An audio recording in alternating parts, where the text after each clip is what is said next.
ఇంకొక ఎస్టేట్ ఈరోజు మన పత్రికా విలేకరులు నేను అడుగుతున్నాను, ఉదయం 4:30 గంటలకు మొదలైంది దహనకాండ, మధ్యాహ్నం 10:30 వరకు విచ్చలవిడిగా కూర్చొని దాడులు చేస్తారు. ఎవరిని రానిలా, ఓటర్లు పోతే స్లిప్పులు లాగేసుకొని చించుకొని తరిమినారు.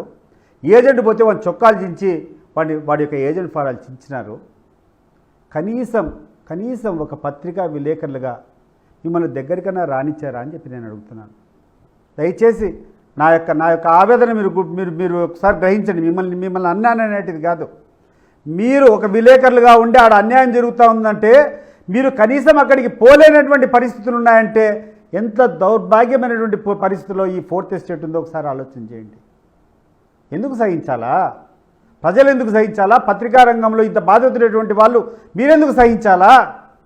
ఒకవేళ 3, 4 ఛానల్స్ వాళ్ళ సొంత ఛానల్స్ ఉంటే వాళ్ళ కథ ఉండే వాళ్ళు ఉంటారు, వాళ్ళు వదిలిపెట్టండి. అటువంటి పరికరాలను వదిలిపెట్టండి. మిగిలిన వాళ్ళకి ఏమైంది? మీరు పోగలిగినారా అని చెప్పి నేను అడుగుతున్నాను. ఉదయం 4:30కు జరుగుతూ ఉంది ఎర్రబల్లె కొత్తపల్లిలో దాడులు. మీరు పత్రికా విలేకరులు పోవాలంటే పోయేదానికి పోలీసులు తరుముతాడారు అనేటువంటి రౌడీలు మిమ్మల్ని తరుగుతాడు. ఇట్లా కెమెరా పెట్టేదానికి కూడా ధైర్యం లేనటువంటి పరిస్థితిలో మీకుంటే కనీసం మీరు గొంతెత్తి చాటరప్ప. నేను అడుగుతున్న విలేకరులకు, నేను అడుగుతున్న ఈ యొక్క పత్రికా సామ్రాజ్యానికి, ఫోర్త్ ఎస్టేట్కు మీ గొంతు పెగలదా? ఇంత అన్యాయం చేస్తూ ఉంటే, ఇన్ని అక్రమాలు చేస్తూ ఉంటే, మీ గొంతు నొక్కేస్తూ ఉంటే, మిమ్మల్ని కెమెరా పెట్టి తీసేదానికి కూడా అవకాశం లేకుండా పోతే మీకు ఉండదా అని చెప్పి నేను అడుగుతున్నాను. చాలా ఆవేదన, నాకు చాలా ఆవేదన. ఎందుకంటే చిన్నప్పటి నుంచి కూడా నేను పెరిగినటువంటి వాతావరణంలో మంచి వాతావరణం ఉండాలా, ప్రజలకు మేలు జరగాల. ప్రజలకు మేలు జరగాలంటే ఒక్క ప్రజాస్వామ్యం ద్వారానే అవుతుంది. ప్రజల యొక్క వర్డిక్ట్ కోసం, ప్రజల యొక్క ఓటు కోసం ఎప్పుడైతే నాయకులు పోతారో అప్పుడే ప్రజలకు మేలు జరుగుతుంది, ప్రాంతానికి మేలు జరుగుతుంది. ఇది కాకుండా కొంతమంది రౌడీలకో, కొంతమంది పెత్తందారులకో, కొంతమంది డబ్బులు ఉండేటువంటి వాళ్ళకు దాసోహం చేస్తే ఈ దేశం ఏమైపోతుంది అని చెప్పి నేను అడుగుతున్నాను. ఆ తర్వాత ఎక్కినటువంటి మిగతా వాళ్ళు కూడా అడుగుతున్నాడు. ఎలక్షన్స్ అంటే not only MLA MP elections, ప్రతి ఒక్క ఎలక్షన్ అనేది పెట్టిన తర్వాత ఆ ఎలక్షన్ స్ఫూర్తితో, ఆ ఎలక్షన్ ఉద్దేశంతో మీరు ప్రతి ఒక్క ఎలక్షను ఫ్రీ అండ్ ఫెయిర్, ఎటువంటి భయము, ఎటువంటి ఆందోళన లేకుండా స్వేచ్ఛగా ఓటర్ పోయి ఓటేసుకునేటువంటి పరిస్థితి కల్పించాలా. అది ఈ యొక్క అధికార యంత్రాంగాన్ని బాధ్యత. కలెక్టర్ గారు ఏం చేస్తున్నారండి? నువ్వు కూర్చొని మీ యొక్క ఈ కడప జిల్లాలో నల్లగొండవారిపల్లెలో ఉన్నటువంటి ఓటర్లను తీసుకొని వచ్చి నల్లబరెడ్డిపల్లెలో 4 కిలోమీటర్ల యూతలో పోలింగ్ బూత్ పెడతారు. ఆ ఊర్లో స్కూల్ పెట్టుకొని ఈ ఊర్లో ఉండేటువంటి వాళ్ళు నల్లబరెడ్డిపల్లె వాళ్ళు 4 కిలోమీటర్ల అవతలికి పోయి నల్లగొండవారిపల్లెలో ఓటేయాలన్నా? అది అడగనొస్తే కనీసం 5 నిమిషాలు నీకు అనేటువంటి ఆ గ్రామస్తులతో మాట్లాడేటువంటి సమయం లేదా కలెక్టర్ గారు? సిగ్గు అనిపించడం లేదా నీకు? తల దించుకోవాలండి. మీ అటువంటి అధికారులను చూసి ప్రపంచంలో ఉన్నటువంటి ప్రతి ఒక్క పౌరుడు సిగ్గుతో తల దించుకునేటువంటి పరిస్థితులు ఏర్పరుస్తున్నారు మీరు. నీ ఉద్యోగం ముఖ్యమా? నీ జీతం ముఖ్యమా? మీకు కావాల్సినటువంటి అవినీతి సొమ్ములు ముఖ్యమా? ప్రజలు ముఖ్యమా? ఒకసారి ఆలోచన చేయమని చెప్పి కోరుకుంటూ, ప్రతి ఒక్కరిని కూడా ఇది ఉద్యమించాల్సినటువంటి సమయం. ప్రతి ఒక్కరూ ఉద్యమించాలి. ప్రత్యేకంగా నేను స్టేట్ ఎలక్షన్ కమిషన్కు విన్నవిస్తున్నా. నేను you have all the powers today. Counter man this election. 3 రోజులు 4 రోజులు టైం పెట్టి మళ్ళా పెట్టు. మళ్ళా ఇటు జరిగితే మళ్ళా ఒకసారి పెట్టు. దౌర్జన్యకారులు అనేవాళ్ళు దగ్గరికి రారు. అన్యాయం జరిగితే ఎలక్షన్ కౌంటర్ మ్యాండ్ అవుతుంది, మళ్ళా ఎలక్షన్ జరుగుతుంది. అన్యాయంతో మనం గడ్డనెక్కలేమనేటువంటి ఒక సంకేతం మీరు పంపిస్తే ప్రజాస్వామ్యం సరిగ్గా విరజిల్లుతుంది. దానికి మీరు ఇనిషియేటివ్ తీసుకోండి. మీరు చిత్తశుద్ధితో ఉన్నారని ప్రూవ్ చేసుకోవాలనుకుంటే మీరు దయచేసి ఈ ఎలక్షన్ కౌంటర్ మ్యాండ్ చేసుకొని మళ్ళా ఎన్నికలు పిలవాల్సిందిగా నేను కోరుకుంటూ,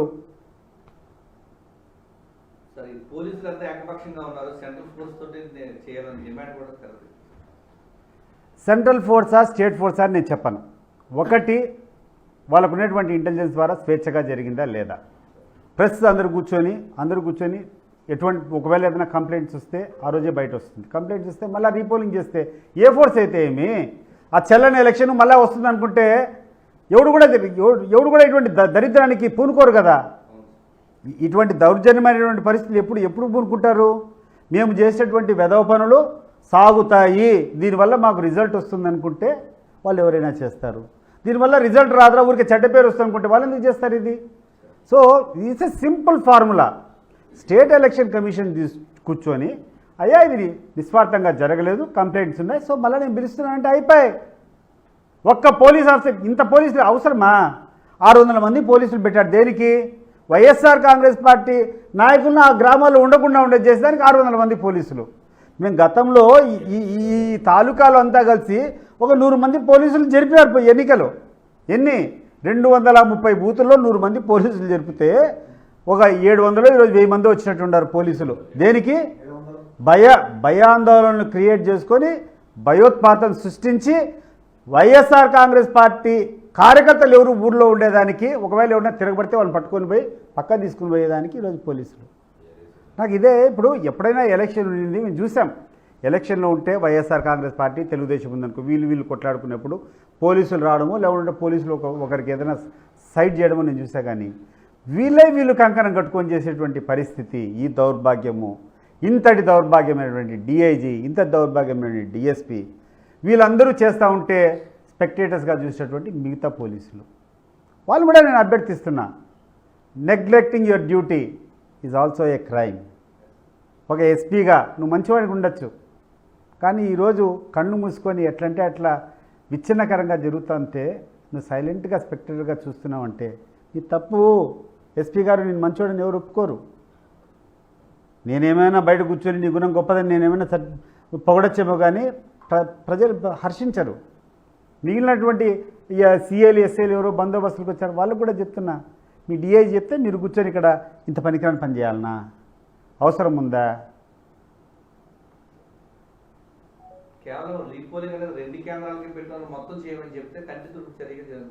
అదే నేను చెప్తున్నాను. అసలు రీపోలింగ్ అనేది ఈ 2 పోలింగ్ బూత్లో జరిగినంత మాత్రం మొత్తం 13 పోలింగ్ స్టేషన్స్లో జరిగినప్పుడు, ఒంటిమిట్టలో ఎక్కడ చూసినా యథేచ్ఛగా జరిగినప్పుడు, అది ఆ రిజల్ట్ తారుమారు చేసే రకంగా ఉండేటప్పుడు నువ్వు ఎట్లా ఒక 2 బూతులు పెడతావు? నువ్వు చెప్తే ఒక 3 ఓట్లు పెడతానని చెప్తే ఓటున ఒప్పుకుంటారా? 3 ఓటర్లే రాలేదు, ఆ 3 ఓటర్లకు ఓటింగ్ వేస్తా అంటే ఒప్పుకుంటారా? దీని యొక్క పర్యావసనాలు మొత్తం రిజల్ట్ మీద ఉంది. సో టోటల్ ఆ కాన్స్టిట్యూషన్ అదంతా కూర్చొని ఈరోజు రీపోలింగ్ జరగాల. ఒకసారి కాదు, 2 సార్లు 5 సార్లుగా ఉంటే చేయి, ఏముంది? ప్రజాస్వామ్యం నిలబడుతుంది. రేపు ఎలక్షన్ కమిషన్ ఈరోజు చర్యలు తీసుకొని తిరిగి ఈ యొక్క ఎన్నికలను సక్రమంగా జరగలేదు, మళ్ళీ ఎన్నికలు పెడుతున్నా అని చెప్తే భవిష్యత్తులో జరిగేటువంటి అన్ని ఎన్నికలు సవ్యంగా జరుగుతాయి. సవ్యంగా జరగాలంటే ఈరోజు సింపుల్ ఫార్ములా. ఎలక్షన్ కమిషన్ కూర్చొని ఈడ జరిగినటువంటి అక్రమాల వల్ల, ఈడ జరిగిన అన్యాయాల వల్ల మేము ఈ ఎలక్షన్ కౌంటర్మాండ్ చేస్తున్నాం, 3-4 రోజుల తర్వాత మళ్ళీ చేస్తున్నామని చెప్పి ఒక డేట్ ఇస్తే it will solve the problem and it will set a new procedure for the rest of the elections. తొందరలో రాబోతాయి. అది ఫార్స్ చేయాలనో లేకుండా ఉంటే మీరు ఈ రకంగా చేయాలనో ఒక నాయకులు దయాదాక్షిణ్యం నిర్ణయం చేసుకోండి. వాళ్ళు చంద్రబాబు నాయుడు గారు, లోకేష్, లేకుండా ఇక్కడ మీరు కూర్చొని మీరు పేపర్ రాసుకోవాలంటే జీవో చేసుకుని అసెంబ్లీలో పాస్ చేయి. మాకు ఇది వద్దు, మాకు ఈ వ్యవస్థ అక్కర్లేదు, మాకు సర్పంచులకి ఎలక్షన్ అక్కర్లేదు, మాకు జెడ్పీటీసీలకి ఎలక్షన్ అక్కర్లేదు, మాకు మున్సిపాలిటీకి ఎలక్షన్ అక్కర్లేదు, మేము ఆ నుంచి ఒక సీల్డ్ కవర్లో లెటర్ పంపిస్తాం, వాళ్ళని చేసుకొని తయారు చేసుకోపా. నీకు ఆ హక్కు ఉంటే నువ్వు చేసుకో. కానీ దీన్ని ఏంది ప్రజాస్వామ్యాన్ని ఎందుకు ఫార్స్గా చేస్తావు? గుర్తుపెట్టుకో చంద్రబాబు నాయుడు, గుర్తుపెట్టుకో లోకేష్, మీకు ఈరోజు పవర్లో ఉండాలంటే ఈ ప్రజాస్వామ్యం ఉండబట్టి, ప్రజలు ఓట్లు వేయగలిగినారు కాబట్టి నిన్ను ముఖ్యమంత్రిగా చేశారు. అది గుర్తుపెట్టుకో, దాన్ని మర్చిపోద్దు. నువ్వు ఆ వ్యవస్థను నాశనం చేయొద్దు. ప్రజలకు ఉండేటువంటి హక్కును నువ్వు తీసుకోవద్దు వాళ్ళ దగ్గర నుంచి.